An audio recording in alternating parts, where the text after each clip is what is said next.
All right, what's up, everybody? Week 15 is almost over. Man, what a week, dude. This is like for all the weeks that, when fantasy playoffs hit, the craziest shit happens. Yeah. And it happens every year, right? Yeah. Where there's always crazy storylines, crazy finishes to the games. We have a really funny fantasy story for you in one of our leagues coming up at the end of the podcast. We'll talk about that. But yeah, man, like a lot of bad beats that I've seen, a lot of insane finishes for some victories. I'm sorry, Zach. And we didn't really talk about this last week, but we were actually going up against each other in one of our leagues, Right. the community league over on Instagram, Yeah. and I snuck into the playoffs there. Because I had enough points, so I was able to make it to that 6th spot. Right. You were the 3 spot. I was. And I am your demise. Yeah. Does that make sense? Once again. Shout out my Cowboys offense for scoring me, I think, 5 points total across 2 players, Michael Gallup and Dalton Schultz, man. That was just tough. I can't believe I lost that one. I mean, I don't think starting Allen Lazard or Gabe Davis over either of them would have made more sense. So, it is what it is. Dalvin Cook and Rhamondre Stevenson really just handed me that L this week. Yeah, and Rhamondre really, came through. We'll talk more about that Patriots game a little bit later, but he definitely came through for me. Jonathan Taylor getting hurt did not help in a couple leagues on Saturday. But what we're going to do in this podcast, guys, we're going to review everything that happened in yesterday's games. We're going to assume that a lot of you guys made it to week 16, or at least, need something tonight for you to be able to make it, to week 16 to the semifinals of your championship run. So we're going to go over, like we normally do on Mondays, go over everything that happened throughout the games on Saturday and Sunday. And hopefully we'll hit you with a little bit of insight to make your best decision. Starts a decision, pickups, all that moving forward. Tomorrow's our official waiver wire podcast for the week, but today we're just going to kind of preview all of that. Okay, so let's hit the Saturday games first. Yeah. First of all, great games. Yeah. Right, the Vikings, ridiculous comeback. The classic in Buffalo, right? That division game with the snow only coming down when it mattered later, right? In that game. Yep. But Jonathan Taylor has suffered what seems to be a high ankle sprain. Not a great start for a lot of people. Like I traded for JT in a couple of leagues, so that one hurt me a bit. I still have a shot tonight if Christian Watson has a decent game, but there isn't any expectation to see Jonathan Taylor again this season. I hate to say that. It's a shame because he had such a sweet playoff schedule, coming up. Yeah, it really was looking good. And not just the playoff schedule that, he has, but also the way he's been producing the past few weeks has just been, really promising. He was finally finding his footing in the offense.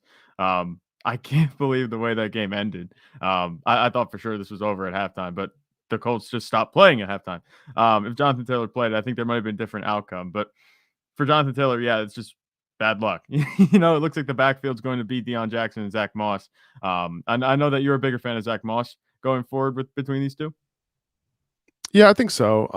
He ended up leading the backfield when it was all said and done. And, especially in the second half, he kind of took over. The Colts just ran the ball in the second half. And I think that's what ended up losing the game for them. They just ran the ball, third down, they'll pass it, punt it, and it wasn't, that's not how you win a game. I get it. You want to, milk the clock, but this is an explosive Vikings offense, obviously, as what we saw, you can't doubt these guys. And, it's not like that, the Colts were like, this never happened before. No one has ever come back from this type of deficit. Well, it only takes one, right? It's going to happen. And that's what happened in this game. But the rest of the way with JT out, I'd probably pick up Zach Moss over Deion Jackson, given that he was their guy, for the most part. He also ran 14 routes to Jackson's 9 routes. Zach Moss did play on third downs with Jackson, and they split goal line duties.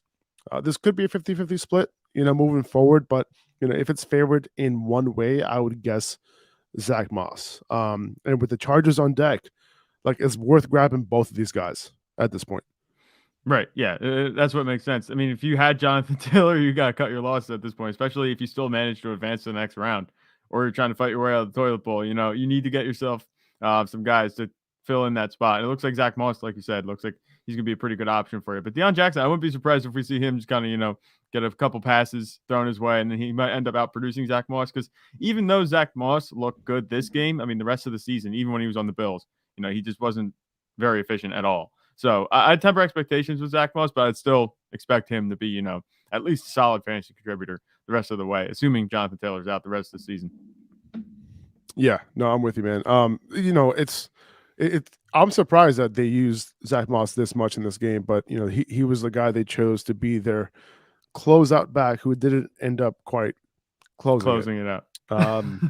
But yeah, J.K. Dobbins, he had another 100-yard game. Didn't score, but the dude has two 120-yard rushing games over the past 2 weeks. I guess we can't overlook that. Just keep in mind that he didn't pass that 15 carry threshold yet. 15 carries last week, 13 carries on Saturday. Still a back end RB2 at best right now. Good matchup though next week against Atlanta.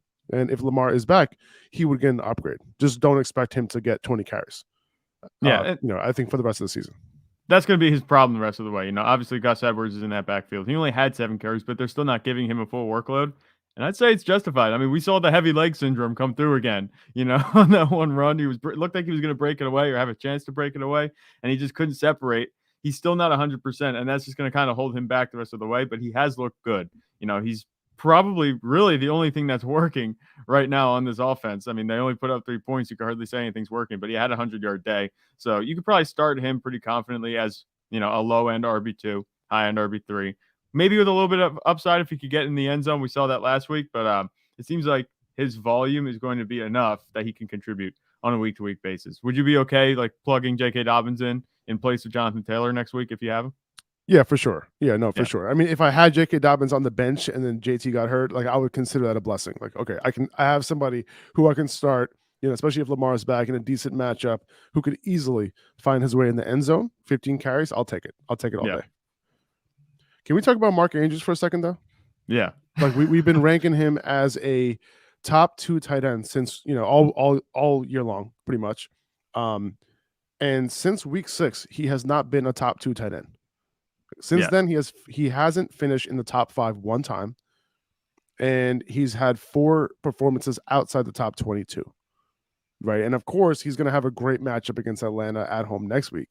But guess we have to live and die with Mark Andrews if you have him, going forward. It's like, if he had a tough matchup this upcoming week, like I would consider benching him, for a few other tight ends because he's simply not getting it done. Like if you streamed tight ends, it's possible that you have had a bigger output, over the past several weeks, over Mark Andrews. Yeah. I mean, you have been living and dying. You've been dying by Mark Andrews these past few weeks. You were living at the beginning of the season by him. You're dying by him now these past few weeks. And I think we might have to move him out of the 2 spot. It's been automatic. We've been putting him there because we know what he can be. And we've seen him do it with both Lamar Jackson and Tyler Huntley. We thought maybe Tyler Huntley coming in would maybe increase his workload a little bit. Maybe we'd see him perform a little bit better because he was going through a bit of a dry spell following like that week 6 performance where he finished as a tight end too. After that, Lamar Jackson, he's tended to get away from him. But now Tyler Huntley's in. He hasn't looked the same. I think there are other tight ends at this point that you could get away with starting.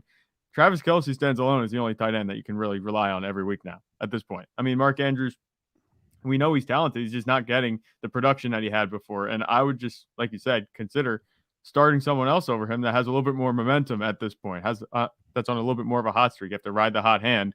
Guys like Evan Ingram pop into mind. He didn't have a humongous day, but, I think I'd be more confident starting him. I mean, even though they have a tough matchup against the Jets, it seems like Trevor Lawrence is on another level. He's getting the ball to him pretty well. Oh, yeah. He is definitely on another level. He's getting it done for sure. But this Miami Buffalo game, it was a really good game, man. Like it was back and forth. It wasn't snowing, until late in that game, so there was plenty of opportunity for Tua and company to do their thing. Waddle ended up catching only 3 balls, had a very long touchdown on 7 targets. Tyreek had 13 targets. He got it done. But Josh Allen, man, it's like he's born for these games. 300 yards and 4 touchdowns. He got it done in a big way. Yeah, I mean, Josh Allen, that's what we've come to expect from him. And all of the guys that we thought would produce, produced, or they outproduced what we expected. Like Jalen Waddle, I know we had him ranked pretty low this week. I think that was warranted. Like we said, the lake effect snow really clouded our judgment a little bit on that one because it looked like it was going to be bad. Did you see the pictures that they put out at like 7:30 in the morning the day of? I thought it was Yeah. going to be like a snow bowl, and then the Yep. game came on and there was no snow. I was like, where's the snow? And that's what everyone else was thinking too. But you're right. I But you think know that's what? It's funny. Like he only caught 3 passes. You know what I'm saying? yeah, It's not like, he was getting targeted a ton. So 7 targets. right. Nothing too crazy. So we always knew he had that ability, right? Like he could Mhm. take it, to the house at any point. But yeah, no, he ended up scoring. So if you ended up starting him, which in most cases you probably did, Yeah. he did come through. That's all he needs, though. That Jalen Waddle, the type of threat that he is, he only needs 7 targets. He can take one to the house, even 2 to the house on 7 targets. But like I said, once the snow started coming down, my prediction kind of came through. We saw the offense, the Dolphins started to flop around in the snow.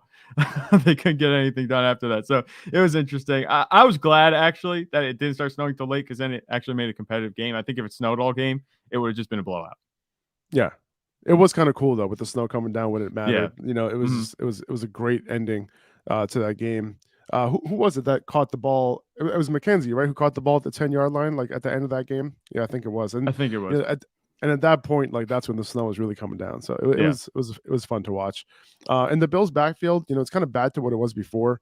With Singletary leading it. James Cook was behind him.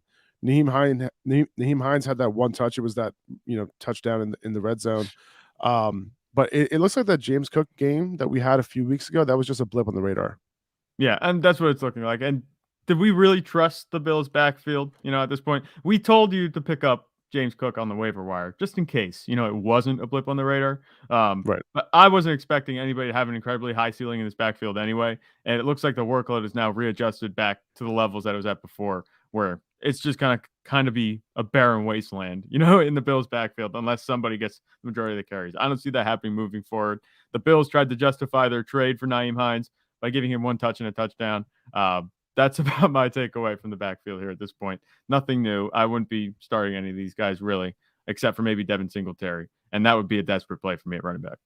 Yeah, no, definitely. And Stephon Diggs didn't have a big game, but nothing to worry about there. Just move forward and keep starting him, obviously. Yeah. The Lions backfield, that was a 3-way split also, right? In Yeah. terms of What's that about? snaps. Justin Jackson still had 7 opportunities. DeAndre Swift had 16 opportunities. That led the backfield, so that's good. That's what you want to see. He also led in snaps, but barely. So he kind of remains that upside flex play moving forward. Now, in terms of how it affects Jamal Williams, like it's worth noting that in the 2 games recently where Swift, got more work than anticipated, which was weeks 13 and this past week 15, Jamal Williams had a very low touch number and very low snap count. So with Swift healthy and when he's getting touches and the coaches have decides that they want to involve him and be their main running back, it does hurt Jamal a little bit, and you have to downgrade him a little bit. Especially if they're going to give Justin Jackson carries near the goal line like they did yesterday. Like it didn't work, Yeah. but like he still, for some reason, in a very important snap, early in that game, they gave it to him for whatever reasons. I'm sure Jamal would have scored. Actually, Jamal could have scored, right? Yeah. But it ended up being a penalty, and they brought it back. But at the end of the day, you're playing Jamal Williams for that touchdown upside. But 15 carries on top of that definitely kind of helps too. But I wouldn't expect that. If DeAndre Swift is going to get his touches. The good thing is this. Well, I don't know if it's a good thing, but you don't even know. We don't know. We don't know what DeAndre Swift's role is going to be like next week. Who knows? Yeah. No idea. Right. So like, it could go up back and forth. But yeah, he's just an upside flex play to me. Maybe I might rank him as like a low end RB2 just because of his upside next week. But Yeah. that's kind of how I'm treating him moving forward. There's no certainty here, but at least that there's a possibility that Swift, could get some work. Yeah, it's just been a crapshoot in Detroit's backfield this whole season, and I wasn't expecting this at all. But DeAndre Swift, if you had him in your flex, he got it done for you. This is the type of solid performance, he got it done for it. This is, if he gives you 12.5 points at your flex are fine. You're expecting less, he got you more. That's fine, 12.5 points. But Jamal Williams, for me, he's on a cold streak right now. He hasn't had over 40 yards in a game rushing for the past 3 weeks. That touchdown upside, he had one touchdown 3 weeks ago, and then he hasn't had a touchdown since. So I would say that at this point, if you're starting him for that touchdown upside, there's not much else, attractive there. You wouldn't start Justin Jackson, obviously. I don't know why he's getting goal line carries when you have DeAndre Swift and Jamal Williams. Now Jamal Williams is getting he's in some hot water because of Justin Jackson. Makes no sense to me, but with Jamal Williams, I think his upside has kind of bottomed out, if that makes sense. Up has bottomed out, but he's a pure touchdown play at this point because 33 yards on the ground is not going to get it done on 13 carries. No, not at all. And just looking at what he has next week, Carolina, is a game where Najee Harris was able to do his thing. Wasn't necessarily efficient, but he was able to get some some solid volume on the ground. And I think Jamal Williams has a chance of doing that next week. So I think Jamal's still like a low end RB2, but and obviously you need that touchdown for him. It is possible that they end up, he ends up getting 15 or more carries next week against Carolina. It's very possible. Terrible game for Zonovan Knight. 13 carries for 23 yards. This was a tough matchup coming in. But he didn't get any of the targets that Mike White was giving him. Zach Wilson had one total target to his running backs, and it went to Michael Carter, right? And he didn't get into the end zone either. So obviously, very bad game, right? And if Zach Wilson is starting this Thursday night against the Jaguars, which seems to be the case, we have the downgrade night, if he's not going to get used in the pass game. Obviously, this is a better matchup for him. Zeke and Tony Pollard weren't necessarily too efficient either against the Jaguars in this game. So, keep that in mind. But, Zonovan Knight, I had him as a solid RB2 going into this week. And I think he might move down closer to that, RB24, low end RB2 range for me, going into week 16. Right. I mean, Zonovan Knight, we were calling for him to get, his production was going to come from that pass work that he was getting, and he didn't get that at all. And 13 carries for 23 yards, that's a really abysmal, efficiency, on the ground. The offense wasn't moving the ball at all, really, with Zach Wilson. I wasn't surprised to see that. I don't want to crap all over your Jets, but they just didn't look good against the Lions. And I think it makes sense. The Lions have been playing better.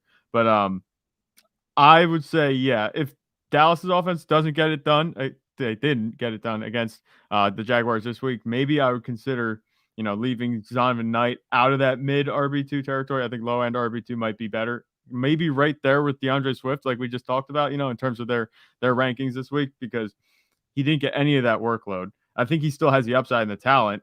The Jets didn't do a whole lot of scoring this week, so he did definitely suffer from that. He didn't have any type of touchdowns.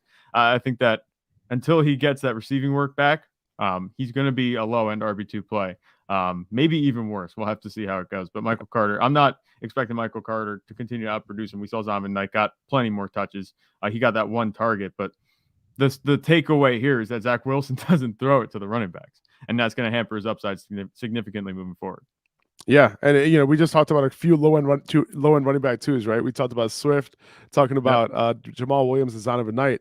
The order in which I'm probably Singletary. Well, Singletary is not even an RB2 to me, but these three guys, I'm probably going to start Swift, Jamal Williams, and then Zonovan Knight in that order next week. Right. That's kind of how I would play it. AJ Brown, man, what a game! 9 catches for 181 yards on 16 targets. Devontae Smith, 5 for 126 on 8 targets. The Eagles attacked through the air, not something that I expected, right? They couldn't get a whole lot going on the ground with Miles Sanders. Pretty disappointing game for Miles Sanders as a whole. They didn't give him a touch in the first quarter in those 2 drives that they had, which was kind of disappointing. You're like, all right, well, this is one of the worst Russian defenses. Maybe win this game, on the ground, but nope. That's not what they did. And it's interesting because literally Sirianni was one of those coaches that you can kind of predict how they were going to attack a specific team. If they're really, really bad on the ground, attack them to the ground. If they're really, really bad to the air, you attack them to the air. That's what he's been doing. So it's coming into this game, this was a little bit of a surprise for me. But yeah, I guess Miles Sanders was right that this is why we shouldn't have drafted him, because he might have cost some people the semifinals appearance, with only 11 carries, 42 yards. That fumble didn't help at all.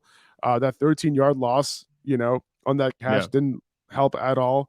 But the weirdest thing, was him not getting that touch in the first quarter. I think that kind of, didn't build that momentum that I think he would have needed for this matchup. So that was a little bit weird to me. But real quick about the wide receivers too, like 65% of the targets went to either AJ Brown or Devontae Smith. So you got to love that, and Dallas Goedert, like when that target distribution is super tight like that, like it's the best. But Dallas Goedert, he's coming back next week. That he'll likely mess with that just a little bit. But that's really what you want to see, man. Like just in general, you want your studs to get those targets at that rate, and that's what we saw. But Hurts didn't throw any passing touchdowns in this game, but he ended up scoring 3 on the ground. So he got it done for you in a big way, man. Like just what are your thoughts on this Eagles offense? It was one of the weirdest fantasy performances I think of the season in terms of the offense. They only scored 25 points, and if you watch the game, it felt really low scoring for most of the game. The receivers were catching a bunch of passes, but they weren't capitalizing. We saw AJ Brown had 181 yards receiving. Same with Devontae Smith, 126 yards receiving. They attacked through the air, and Jalen Hurts had 3 touchdowns on the ground. It's like, man, what the heck? None of it made sense, but it was okay because, all the guys besides Miles Sanders that you expected to produce did produce. Think about if one of those rushing touchdowns was thrown to AJ Brown or Devontae Smith. It could have been bigger games for them. So their ceilings are incredibly high. This Eagles offense is just fantastic. They're going up against the Cowboys next week, who just gave up 40 to the Jaguars. I think this could be another big game for them next week. Jalen Hurts has been getting it done for you regardless, though. He looks super, super good in terms of fantasy performance and just in general. AJ Brown, he looked good. Devontae Smith, he's quietly put together some really good performances these last few weeks. He's had 8 targets each of the last 3 weeks, at least 8 targets each of the last 6 weeks as well. 5 catches in all of those, 2 touchdowns, very similar production in all of them, 21, 17, 17. Has he entered maybe low-end wide receiver 2 territory with the way this Eagles offense is playing? I think maybe. I think so. Yeah, I think so. Where did I have him ranked this week? I think I had him ranked around there, if I'm not mistaken. I could be wrong though. I have to check, and I'm checking right now. I'm just really curious because he might have either there. He might have been right there. He might have been borderline. I don't think he was like 30, but I don't think he was. He was 20. He was 23. He was 23. Okay. So yeah, do you think he's more? So he was a low end. He was a low end wide receiver 2 for me. Right. Coming into this week. Yeah, I think he could be. He's safely in that territory with the wide receiver 2. I think so. Yeah, I think so. And he had that good matchup too on that right side in that slot, which is what you want to see, man. Take advantage of those good matchups. So that that's if you have him, keep starting him. He's going to be up and down. There's no doubt about it. But at the end of the day, you have to live and die like with these volatile receivers. It happens all the time. The volatile receivers on a good offense, you can get away with that. You have to at this point. You got to play to win. It's funny. A lot of people were legit wondering whether they should start Justin Fields. Like I got a lot of pushback on starting Justin Fields this week. And, I had him ranked as a top 5 quarterback this week. And the answer was yes. This is why you were still starting him. 2 passing touchdowns, 95 yards on the ground on 15 carries. So he's back.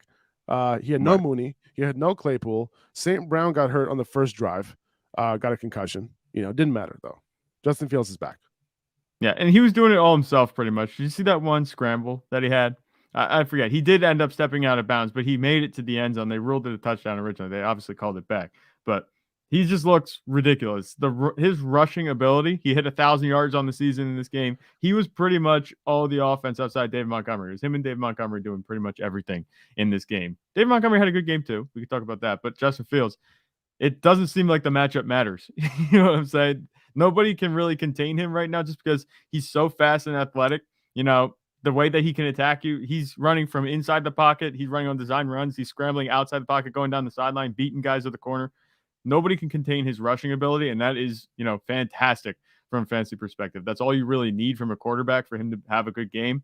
Add the 2 touchdowns in the air. He was relatively efficient, and they were striking distance within this game too. He kept it competitive. So the Bears are going to continue to be this type of team. They're going to be scrappy. They're going to stay in games, and that's going to bode well for Justin Fields' prospects moving forward as well. So there's no reason to think that you shouldn't start him in any given week. He's going to be top 5 pretty much, I think, every week.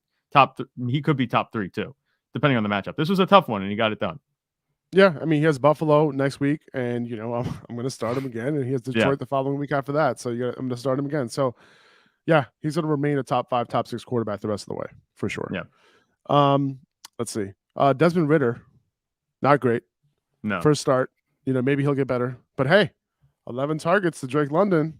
Huh? 7 for 70. He's back in the fold. 42% target share. Hello, this is what we needed. Someone to give Yep. the ball to Drake London. Remember, he's a good player. But it was all about the running backs for the Falcons, particularly Tyler Algier, who might have taken a bit of a lead here in this backfield given his performance. 17 carries for 139 yards and a touchdown. Cordarrelle also ended up scoring. They basically shared snaps 50-50. That's a good sign for Algier, though. Algier also saw all non-goal line short yardage snaps. They also shared goal line snaps 50-50. So Algier's available on a lot of waiver wires, so keep an eye on him. He was kind of getting that, 8 carries, 9 carries, 10 carries, so it wasn't so attractive. But he's somebody that probably should be rostered. Don't be surprised if next week, he ends up getting 8 carries. It all depends on how much the Falcons can run the ball. And we know they want to run the ball. It's a matter of can they, right? Yeah. And because it all depends on the game script, right? If they go down, it'll be hard for them to do it. Now, they have Baltimore next week, which means that they probably can, right? Yeah. And they have Arizona in week 17, which is a great matchup for running backs, and no Kyler Murray, so they probably aren't scoring a whole lot. So these are two matchups where Algier can potentially rack up some volume. That's a good point. You talk about the game script and the way that they were running it. I mean, the Falcons went down this game early too. It was 14-0, and they still leaned on him. So that's also encouraging. So they might not go right away from it. It might not be entirely game script dependent. The other thing that I think he has working for him is that the Falcons might be leaning into a youth movement kind of right now at the end of the season. Even though they might, be participating, they might be contending for a playoff spot. I think they want to see what they have in Desmond Ridder, guys like Tyler Algier, all guys that they drafted this season. Drake London, the youth movement continues. Drake London was the only receiver that got a target, got a catch, this game.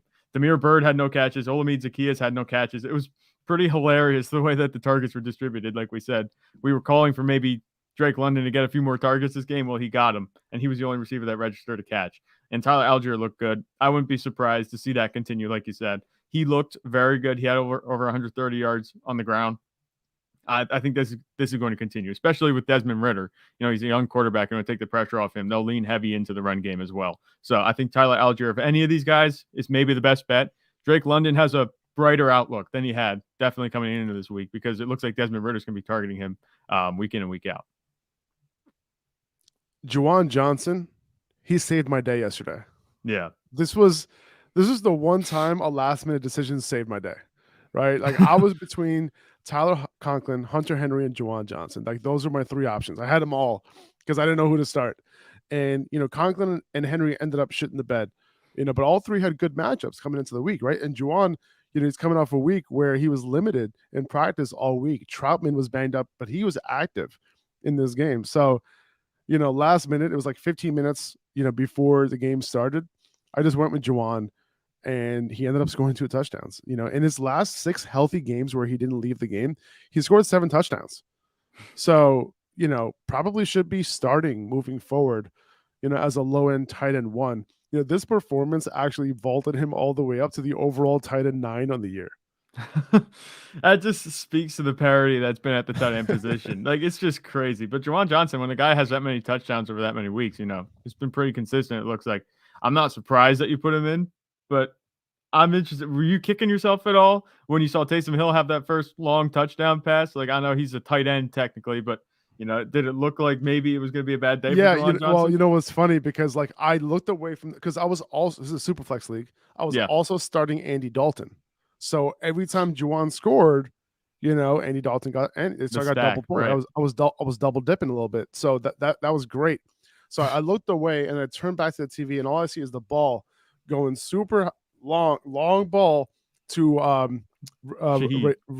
Rashid Shaheed, right, catching them. I'm like, oh, let's go.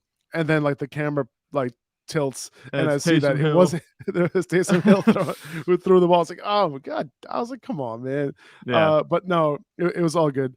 Taysom Hill's gonna do that, whatever. Yeah. But I'm glad I started Juwan. That helped me. Now all I need is Christian Watson to score. What I need 10 points out of him tonight, or 12 points out of him tonight. I think he can get it done.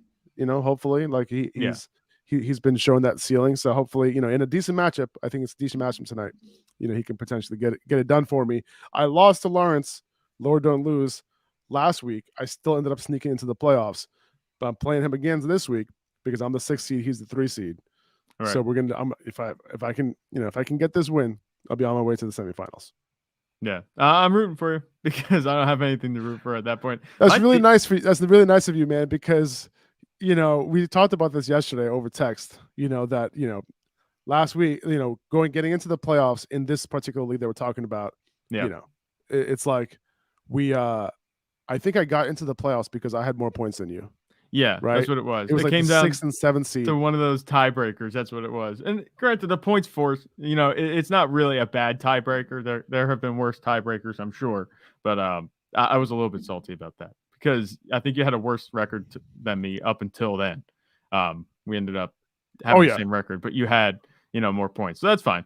It's okay. I'm rooting for you. Upper hand family. We're rooting for each other. It's cool. But yeah. And my team, thank God I didn't make the playoffs. I still wouldn't have won, even if I made it. My team did terrible this week, so it happens. Devontae Adams, he's been on a cold stretch. After that hot streak, it's been cold. Yeah, man. That's definitely Devontae Adams. Definitely disappointing. For sure. So this performance by Juwan, I guess, came at the expense of Chris Olave, right? Who had a very disappointing day. Yeah. Catching only 3 balls for 53 yards on 4 targets. Alvin Kamara, he did look a lot better this week in a good matchup. 21 carries for 91 yards, 23 total touches, but only 43% route participation, man. David Johnson ran 1 more route than him. That just sucks, dude. Like, it sucks a lot.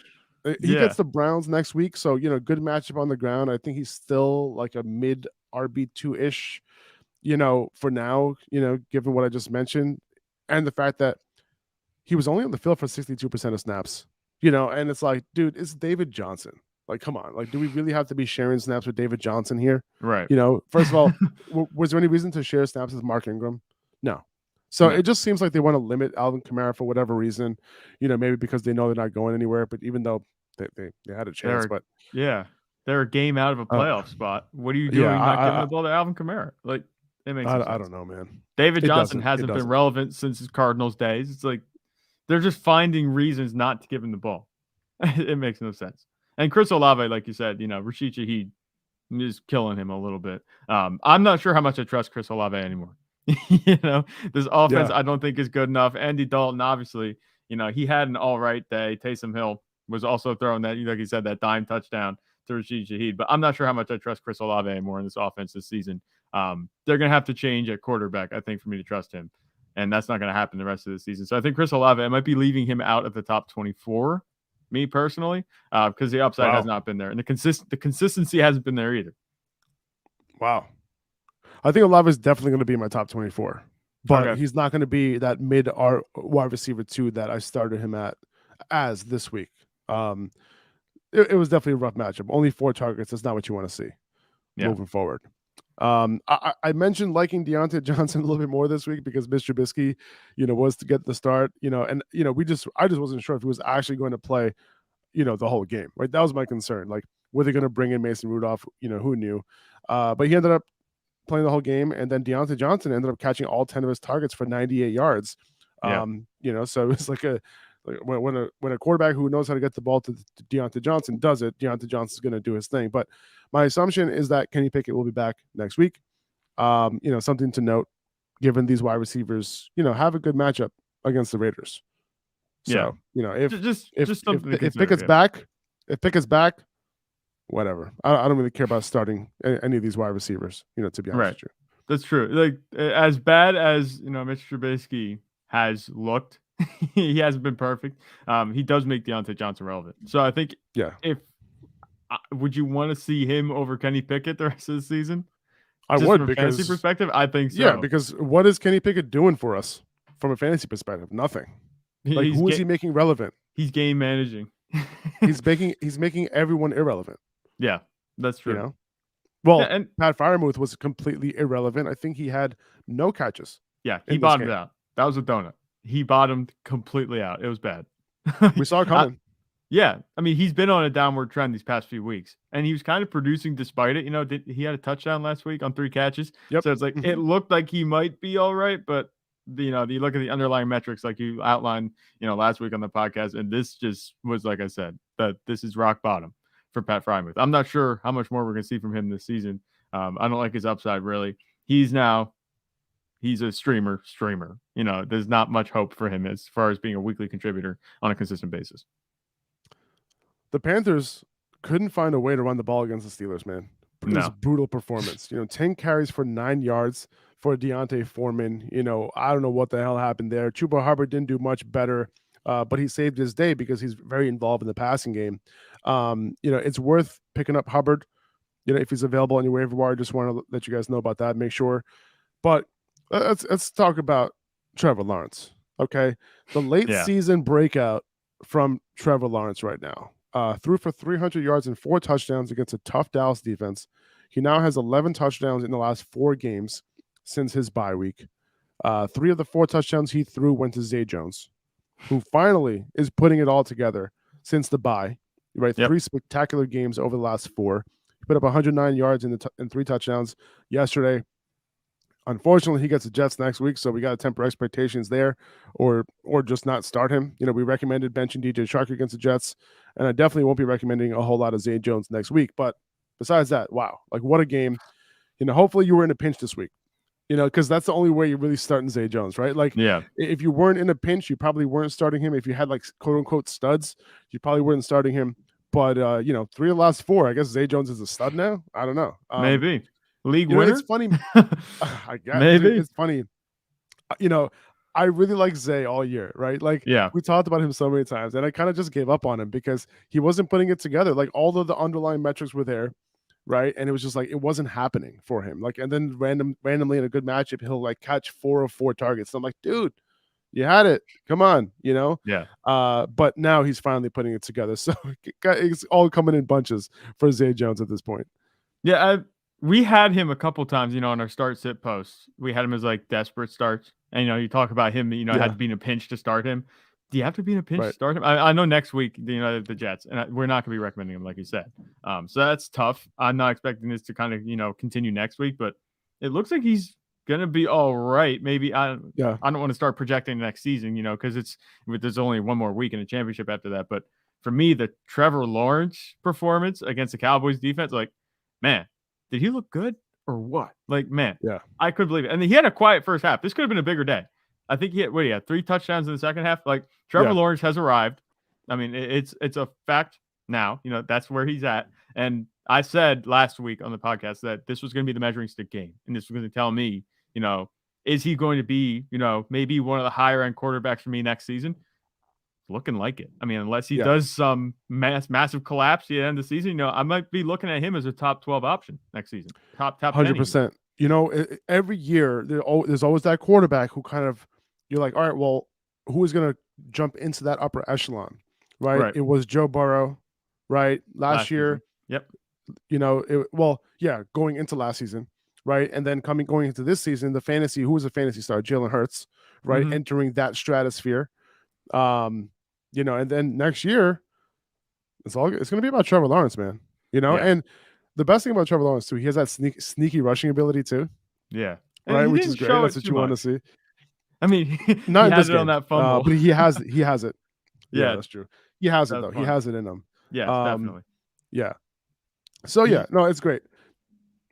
I'm really excited to see this because he was somebody who was coming into the league. He had a terrible start to his career, but I'm glad, and because of the head coaching situation, but obviously, moving forward, they kind of revived him. Doug Peterson was there to revive him, and at least his career is not going down the toilet. Yeah, no, 100%. It's good to see that he's actually doing well. Of course, it comes against my Cowboys, but it's okay. You can't win them all.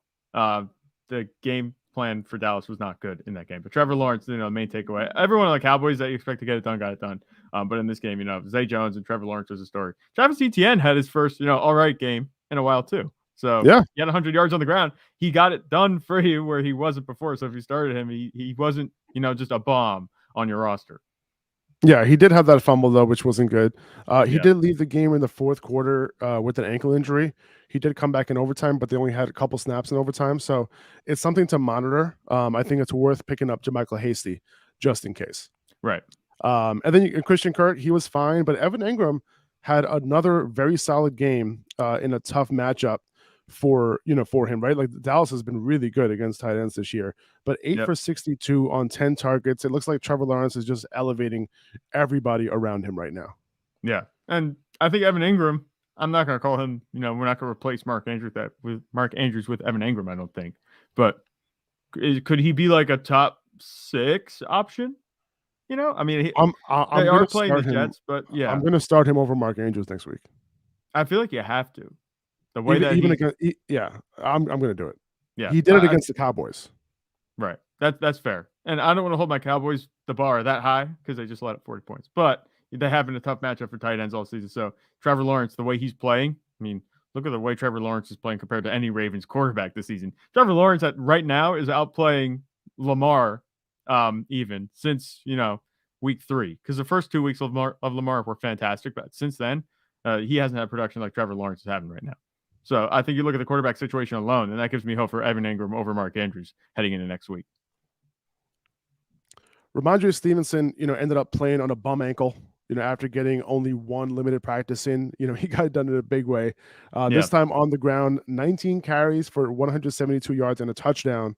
He continues to do his thing, and it was a big sigh of relief to anyone who made it past last week, right? That you'll have him the rest of the way. Like you thought that maybe, he was done for the rest of the fantasy playoffs. And if you made it through to, this week, the first week of the fantasy playoffs, man, like what a nice little present that you were gifted, right, on Saturday with like him being questionable, and on Friday getting that limited practice, and then Damian Harris being out. Like it just worked out, and he ended up having a big game. Don't be surprised if Rhamondre is limited in practice all week, though, leading up to week 16. Yeah, and it's funny. We're having a completely different conversation. Rhamondre Stevenson, I don't think this type of performance was on my radar at all. We were talking about Damian Harris being a start, maybe. And, is Pierre Strong worth a start? As a pass catching back, he has that opportunity. And Rhamondre Stevenson, you're right. He came through, especially if you weren't expecting to have him. And he didn't just come through and it's not like, he had 13 points. He had a solid 80-yard rushing day. No, he had 172 yards on the ground and a touchdown. That reception at the end, too. Was it? No, they handed it off on that last play that we're going to talk about soon. But he got it done. Rhamondre Stevenson, you can expect more of the same. It looks like as long as he plays, he's going to be worth the start. Don't worry about him being limited because he was limited all week. Came in, like you said, on that bum ankle. This is the type of performance you get. I'm not worried about him at all. Yeah, he actually didn't get the start in this game, but it didn't matter. It seems like, Right. As the game went on, they were like, all right, well, he's good. And the all the adrenaline is going to kick in. And if you have a low ankle sprain, the adrenaline can definitely, kind Mitigate of, that. Yeah. I've had a lot of bum ankles in my life, playing basketball and stuff like that. And like, if it's just a regular ankle sprain, you can get over it. You'll be really sore and, swollen like the next day, but like you can kind of get over a low ankle sprain pretty easily. But the way that this game ended, I don't understand. And obviously, nobody understands what Jacoby Myers was thinking. Obviously, after the game, he explained it, just basically saying like it was just a dumb move and whatever. Good for him. Like he owned up to it. But if you missed it, the game was about to go into overtime. Yeah. They give it to Rhamondre with no time left. Okay. He gets a big gain to about the 30-yard line. So he laterals it to Jacoby Myers. Like he should have went down. Yeah. But he laterals it to Jacoby Myers, who inexplicably threw it all the way back to Mac Jones. But it was a terrible backwards throw, which went right into the hands of who else? Former Patriot Chandler Jones, who's been talking shit about the Patriots. He catches it. He stiff arms the shit out of Mac Jones and runs it in for a game-winning touchdown. And what's even funnier is that Joe, fantasy football analyst on Instagram, that's his handle, he lost the game. He lost his fantasy matchup on that play. And why have me talk about it anymore? Joe is going to join us on the podcast right now. Joe, man, Joe, man. You know what? And it's funny. You said it wasn't a good pass. It was actually a beautiful pass, by the way. Perfect spiral. It must have been 20, 30 yards back. It was just to the wrong person. I don't know what the hell he was thinking in that play. I think he lost 4 points on that play. So if he just lost the 2 for the fumble, which I don't know if we're still calling that a fumble, even though whatever. But he also got negative 20 rushing yards. Like before he even did that throw, he literally ran backwards 20 yards and then made it. Like he literally knew I only needed to lose 4 points to lose that week. And somehow I don't think I've ever seen okay, as long as he doesn't lose 4 points, which is not possible. It's not going to happen. I've never seen someone lose that many points in one play for fantasy. Tell me if I'm wrong. I don't know if you've ever seen anything worse than that. I think, negative 4 point play. That's pretty bad. Negative 4 on one play is really bad. I mean, there is no other play. Like, how is that even possible? Like, this is the worst thing that could have happened, and it happened in the last play of the game. Only a team defense would lose points like that. He just did it himself, one player. That's pretty bad. Absolutely brutal. But how are you feeling this morning, Joe? Oh, really? You're not you traded for Jacoby, didn't you? I think I did, but I drafted him in other leagues, and I won't make that mistake again. That's for sure. Well, listen, guys. If you're wondering why Joe played Jacoby, he is a Patriots fan, so I'm sure that had a little bit to play in it as well. I mean, I think it has some more to do with Devontae Parker being out. You know, the Raiders secondary being what it is. A game where Mac's starting to look more down the field, and Jacoby had 6 targets. He was trying to hit him downfield all game. It just didn't happen until late, and then we saw what happened after. It doesn't help. Well, Joe, it doesn't help when Mac Jones only completes 13 and 31 passes. He could have given you a little bit more of a cushion there. No cushion. Listen, Joe, we're feeling for you, and we're all in this league together. You know, Zach. Yeah. You know, I need Christian Watson tonight to have a decent game, so I'm looking to move on. But you know, now let me ask you a question: if that lost 20 rushing yards didn't happen, would you be up right now? Yep. Yeah, I think I'm down 1.5 points. Is it possible? Oh my goodness. A stat correction, maybe? Like, how did that 20 yards come off? Like, I don't think he ran back deliberately 20 yards, did he? You know what's funny is I literally watch that exact play like 8 times to try to calculate when he catches the ball to like when he throws it back. And I swear to God, it is not 20 yards. But the crappy part is that like it's still like 10 or 15. So even so, I would still lose. Right. But I've watched that play so many times. I don't know how they came up with 20 yards. I like combed through the whole game to see if there was like, okay, maybe he like ran back on this play. Maybe he had like a. So you watched the Game Pass film on this just to make sure. Dude, I had NFL Plus. I have NFL Plus. I had to use it. Like, right? Like, I had to use it at some point. But I went back and like I scrubbed through the game. I'm like, all right, they're on offense. No, he didn't run it back. Like.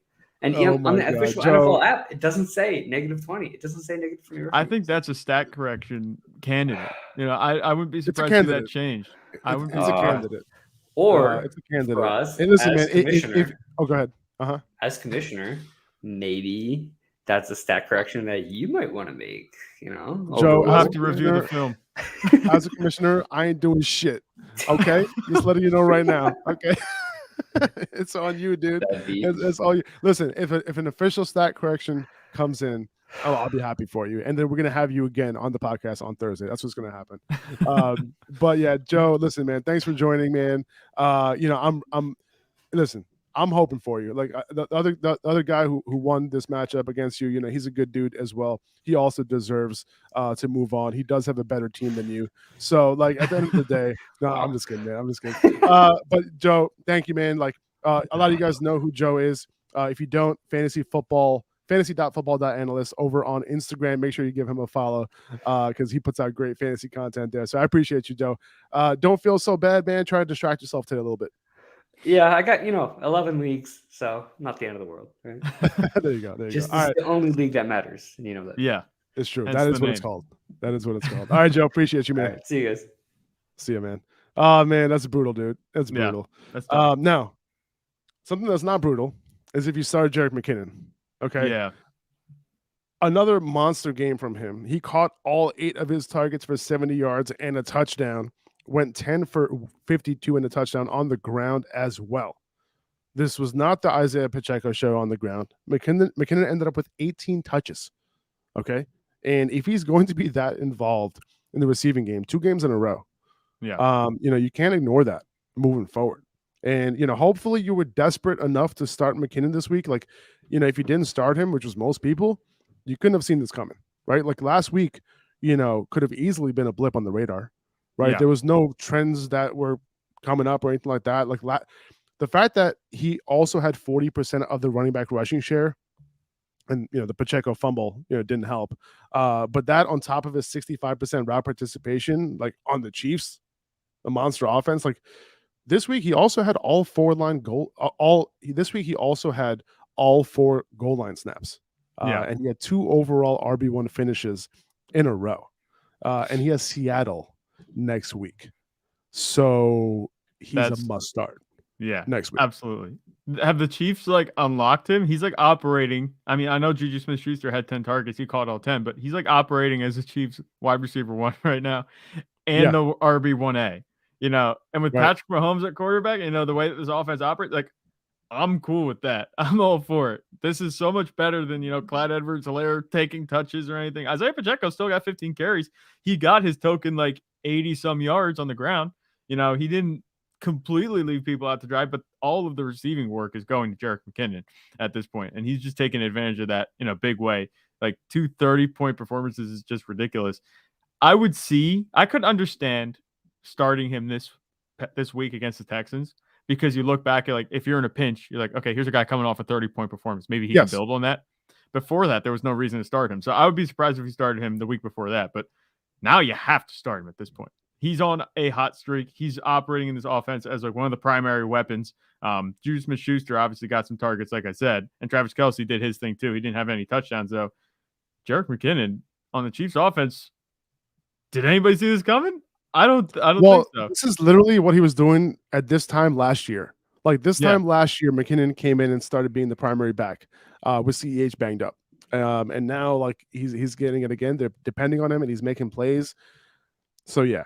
Now that he 18 opportunities, you cannot in the Chiefs offense, that involved 65% route participation with Patrick Mahomes. Yeah. You gotta put him in your lineup. But 2 straight games too, after he didn't do it all season with 7+ catches, 8+ targets. It's just like, that's crazy. Out of the running back position, and he has a high yards per catch coming out of the backfield. So that's pretty good. He's doing what he needs this Chiefs offense, is so dangerous that it's hard to key in on all these guys, and then when you toss it down to somebody who's very capable in the pass game, like McKinnon is, good things are going to happen. So if you picked him up, man, like I think he's still available in a lot of waiver wires. So he's going to be the number 1 waiver wire ad this week. If he's less than 50% on, I think he's right there. He's at 53 on Sleeper, it says right now. There you go. So that's going to go up. Definitely. Yeah, I would say so. So. The Cardinals offense is a complete mess right now. The complete opposite. And, we might not even see Colt McCoy next week after the concussion that he suffered. It might be Trace McSorley next week against Tampa, which is not ideal for DeAndre Hopkins or Hollywood Brown. At least James Conner, is continuing to find a way to get it done. But outside of him, it's going to be really, really tough to trust his offense next week. No, you can't. I wouldn't trust any of the pass catchers. Maybe you could get away with starting DeAndre Hopkins because we just know the type of receiver he is. I'm not too excited to start Marquise Brown with Trace McSorley at quarterback. I'm not excited to start any pass catchers, like I said, beyond that, DeAndre Hopkins. But James Conner, I think you're okay leaning on him because he's really the only thing they're going to, be able to work with on offense. He operates independently of whoever the quarterback is. He's just getting the ball handed off to him. And these backup quarterbacks like to check it down to him. He had 5 targets. I think he's good enough to start. I still trust him as an RB2 and a solid one at that, even with a backup at quarterback. So I like James Conner. Outside of that, wasteland. I'm not too worried about, I'm not really considering any of these guys. Both Trace McSorley and Colt McCoy, they combined for like 4 fantasy points the whole game. And it was against the Broncos defense. So I guess you could kind of say, okay, it was a tough matchup, but I wouldn't be expecting much more out of these guys. I agree. Samaje Perine showing up a little bit too much in the ground game. 7 carries for Perine to Mixon's 11. Not good. That's not what you want to see, especially 2 games after Mixon, came back from that concussion. Mixon, he made it up a little bit. Like he had 5 catches, but only 48% of snaps. That's not good at all. That's 2 games now in a row with Mixon under 50% of snaps. Yeah. You got to downgrade him right now. Yeah, gone are the days of that 55-point performance, 5 touchdowns. Like, that's way in the rear view at this point, it feels like, and he didn't have that many snaps in that game. But he has gotten reduced to a point where, he's not really an upside play at this point. He's looking like Najee Harris these past few weeks in terms of his production. I think that we might be in for more of the same, the way this offense operates too, being a pass first offense. We saw the first, complete wide receiver core performance out of the receivers in Cincinnati. Jamar Chase, D. Higgins, Tyler Boyd all had a touchdown. The points are going to be with the receivers and Joe Burrow. It looks like moving forward. I'm not really trusting Joe Mixon to have that upside anymore. The game script has to be heavily in his favor for him to be involved. And they were down big early in this game, which you could kind of say that's why Joe Mixon didn't get as many touches. But I'm not excited regardless moving forward about Joe Mixon, especially with Samaje Perine. Seems like he might have earned his way a little bit more into that backfield inexplicably because we know Joe Mixon, even though Samaje Perine is good, Joe Mixon is better. Yeah. I mean, the performance, it seems like the answer was that the performances that Samaje Perine has had in Mixon's absence allowed him to get more work when Mixon came back. That's literally, that's what happened, unfortunately. Leonard Fournette was the one to lead the Bucs backfield this week. 14 opportunities to White's 13, but he was on the field for 54% of snaps, and White was only on the field for 33%. And, Fournette also saw 5 of their 7 goal line snaps, and he was their 2-minute back as well. So I would say Fournette is a low-end RB2 moving forward, and White is more of an upside flex play in PPR leagues. Yeah, that's what it comes down to. I'm not overly excited for either of these guys. It looks like their ceiling might be 13 points. It's not going to be anything high. I don't unless Fournette ends up scoring a touchdown. Otherwise, at least he has that goal line roll like kind of locked down at this point. Yeah, he does have that goal line roll locked down, but he's 4 weeks removed now, 3 weeks removed from a touchdown on the ground. And the offense, even though they got things going, Tom Brady had the passing offense moving, it didn't hardly feature the running backs at all. They were throwing it pretty much the whole day. I'm not a big fan of either of these guys. Do you think Leonard Fournette's a safer option now? Has Rachaad White kind of fallen back again? Yeah, I think that's the case. I do. Yeah. Saquon was looking really good against Washington yesterday, like spin moves, breaking defenders' ankles. Did you see that play where he just like made this move on the sideline and then made that linebacker just like fold, like his knees just collapsed and fell? Like, dude, like, are you kidding me? Like, what a play. Like that was like vintage Saquon right there. But he was in his bag in this game. 23 touches for 120 yards. He gets Minnesota and Indy the next 2 weeks. And that's 2 teams who have been giving up a ton of fantasy points to running back. So if you have Saquon right now moving forward in the playoffs, you're looking pretty good, especially given the fact that, he was kind of, doing a couple tricks yesterday's game. That kind of means that he's feeling all right. He had a little bit of a slump a couple weeks ago where he wasn't looking like himself. But I think moving forward, I think you're in a good place with Saquon at this point. It's crazy, man. It's such a week-to-week league. Just a couple weeks ago, we're like, man, like what's up with Saquon? And then now, he's back to being, that solid RB1 for you. Yeah, I mean, part of the slump that he was in had to do with that stinger that he had. He left the one game and he didn't have a full workload the next game after that. So he had like that little bit of a slump in between that you contribute to. I wasn't sure if he was going to have another good game, but it looks like you said, the style points are worth something when you're looking at and evaluating how a player's feeling and playing. That's what it looked like last night. Saquon Barkley got it done for you. He was really all of the offense for the Giants.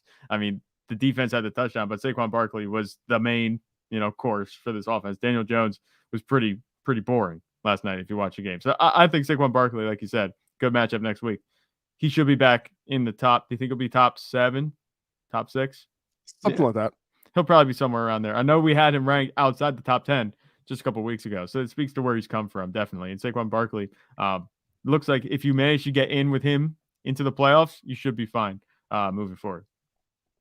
Yeah. Let's see. Was that Jahan Dotson, by the way, scoring in this game? 4 for 105 and a touchdown. He came through as someone who I thought was a bit of a sleeper for this week. Zach was not about it at all, just for the record. He did tie McLaurin for a lead in targets in this one. But looking forward to next week, you got San Francisco. Probably not looking forward to playing him in that game, just because, not that I don't think he can come through, but I just don't know if I trust, their quarterback to come through in this game. But like, you think about it, it's like this guy literally comes through, in the tough matchups. Like he made his name, against, tough opponents, right? Yeah. But yeah, like I like Jahan Dotson. I think he's talented. I like what he did in this game. I thought he could do well, but against San Francisco next week, that might be a little bit of a tall task for him. Yeah, and it's funny because you think about Jahan Dotson, and obviously he was a first-round pick where Terry McLaurin was not, but both of these guys seem like unheralded receivers. Nobody really gives them their due, and obviously Jahan Dotson missed some time, but it seems like they both have really talented guys. That just production hasn't been like the guys like AJ Brown or anything like that. That's just interesting to me, one thing. But Jahan Dotson, yeah, I wasn't big on him going in this game. I thought it was going to be a little bit quieter of a game. I wasn't expecting a touchdown or 100 yards, but that's what he did. He did only catch 4 passes, so I'm not sure how sustainable that's going to be, but I definitely agree with you with him playing San Francisco next week. You don't really want to start him. I think that Washington's going to be overmatched next week. They needed this game, for the playoffs, and now they're going to face San Francisco. They could be in trouble if they lose that game moving forward. Yeah. Now, one thing to note is that, San Francisco has been a little bit vulnerable to the right side, and we'll talk more about that, obviously, when we get into the matchups this week. So I'm still picking up Jahan Dotson if he's available in your waiver wire. He was one of our top waiver wire ads this past week. But going into next week, I think he's still going to be there because, like we mentioned with Tyler Lockett going into this week with San Francisco, that, the slot and the right side of San Francisco, well, of the offense facing San Francisco has been a little bit vulnerable, and Jahan Dotson is running most of his routes on that right side. So he's still not a terrible pickup, and he's not a terrible play, I would say, because the matchup isn't as bad as it might look on paper. Right. So kind of, doubling back on that take a little bit. I might not want to start him against San Francisco, but I do think that he is playable. I should say. Would you rather start him over like McLaurin? Oh, hell no. Hell no. Yeah. Of course you start McLaurin. Yeah. Like McLaurin does have a tougher matchup, like against Charvarius Ward, like obviously. Yeah. I wouldn't be surprised if Jahan Dotson ends up outscoring McLaurin because of that, right? Or having a better game than McLaurin. But am I going to start him over McLaurin? Nah. Can't do that. I can't do that. And that's it, guys. That's all we got for today's episode. We appreciate you guys. Listen, we hope you guys got the W. Hope you guys can get the W tonight on Monday Night Football. Whatever you need, hope it happens. We got to listen. Everybody collectively, please root for Christian Watson tonight. Okay, that's what I need. But yeah, like we hope you guys make it through so that we can continue to talk tomorrow about waivers and have it actually matter to you. Okay, so get that W. We'll see you guys tomorrow morning. Take it easy, guys. See you later. Bye-bye.